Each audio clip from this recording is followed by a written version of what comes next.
Good morning, everyone. You will love that, I promise. Let me introduce to you one of the nicest piece of music composed for band by Mr. Hidas. That is the second movement of his piano concerto.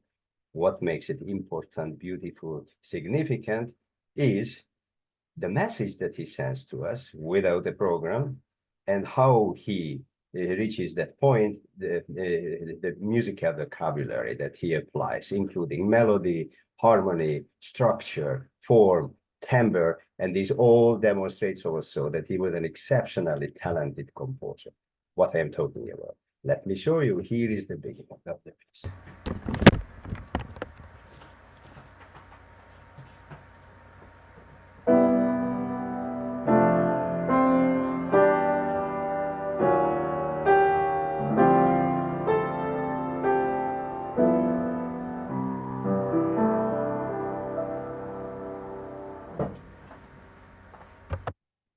Isn't it just beautiful?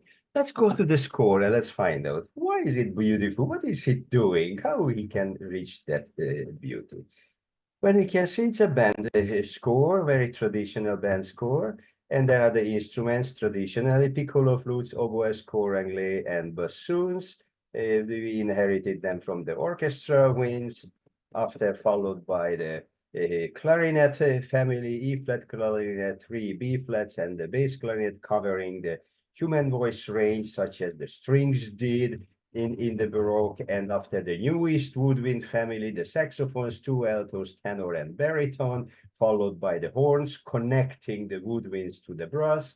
After the three trumpets, you can see them, and the three trombones, and after the bass section is coming, the euphonium, the tubas, and the double bass, followed by the solo piano and the percussion in the bottom of the score, the timpani, who also plays the chime, and two more percussionists who have to play several different instruments. In the second movement, tempo is andante, the nice walking tempo in 66.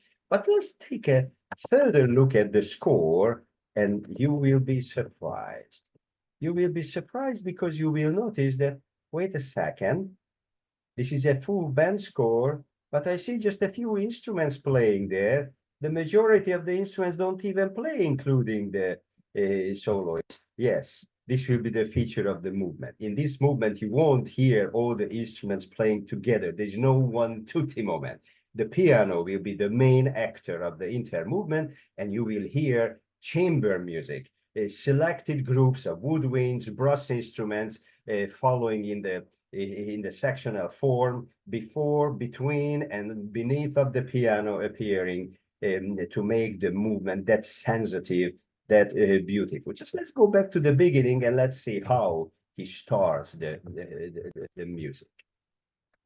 As you already heard it on the piano, it's very sensitive, very beautiful, but the solo is written for a cor anglais. It's not a typical band instrument, but woodwind instruments, and today we have it on all bands. And the melody that he plays, it's very traditional. You can see it's a major triad figuration, very nice. Mi, re, do, so, so, sol, la, sol, la, sol. The more simple, the more beautiful. And in the Baroque, in the classical period, several times we heard triad based short fragments, motifs, ideas. And this is the same. So this is the traditional part. But when we go to the harmonies, we have to stop for a second. Musicologists all agree that Mozart's music is beautiful because also one of the factors, harmonic richness. And what he's doing, he builds up the triads till 7 and 9 chords and applies very nice sequences around even around the circular fifth. So it makes it very rich. And this is that Mr. Hidas goes through, goes over, puts more triads in the top of the nine, 11, 13, 15 chords. And this is why his harmonic vocabulary is contemporary, modern. You can see that even the bassoons can play in a parallel fifth because he's not putting the notes of these third towers next to each other. He's using them in a widely spaced manner. This is why the music sounds so airy. So this is a factor that also makes the music modern, because he is not using a new musical vocabulary based on the harmonics, the overtone structure, but on the traditionally used triads. But there is more that makes it the 20th century. And when we music, and when we go to the bottom, we will see the percussions, the notes, what the vibraphone and the chime uses, the C, E, F sharp, those are selected from the whole second made scale, the whole note scale, that is absolute 20th century. And the two are put together. Very smart, very interesting, very special, very Hidas. Very few people did that in the 20th century, a kind of being traditional and contemporary at the same time. Now let's go to the piano. What the piano is doing. Piano comes in at number 22 in a parlando style, which means don't follow the pauses, the four and the three groups, the beats of the bars strictly like you did before, but tell a story, tell personal. You know, when we are talking, we speed up when something is important coming. We are emphasizing something, talking louder when something important is coming. So this is the style that Mr. Hidas asks from the performers to follow. That is actually the traditional Hungarian folk music style. Bartok applied in his concerto. Pa pa pa pam, tita tita. Tell us the story. How would I tell this story as Hungarian? I will show you.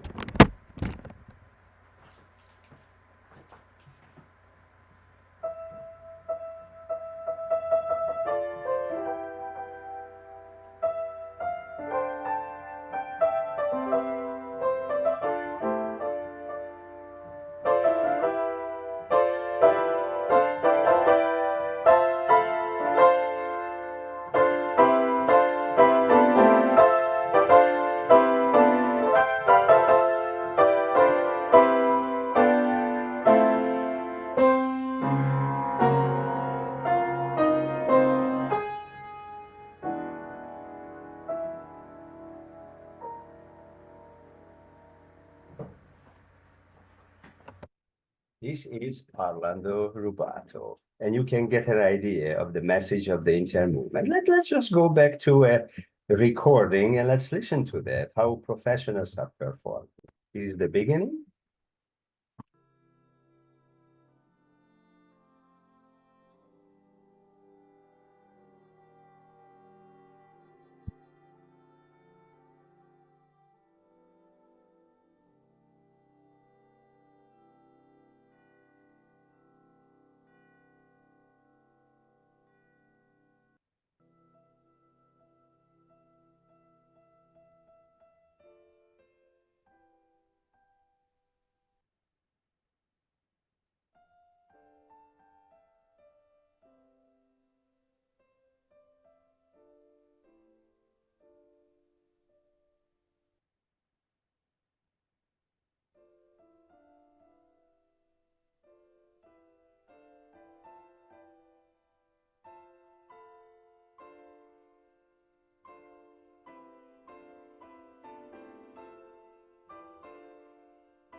I hope you love it. And you could hear that he has a kind of Dutch accent on Hungarian music, like I have an accent in English, and I know you missed that. But your homework is to find out what is the message of the piece.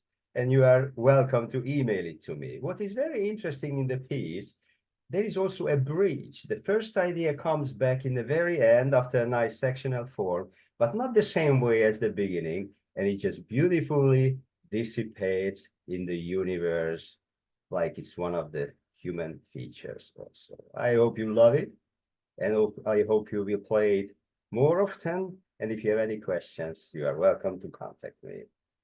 The next movement is coming soon. Have a great day and week.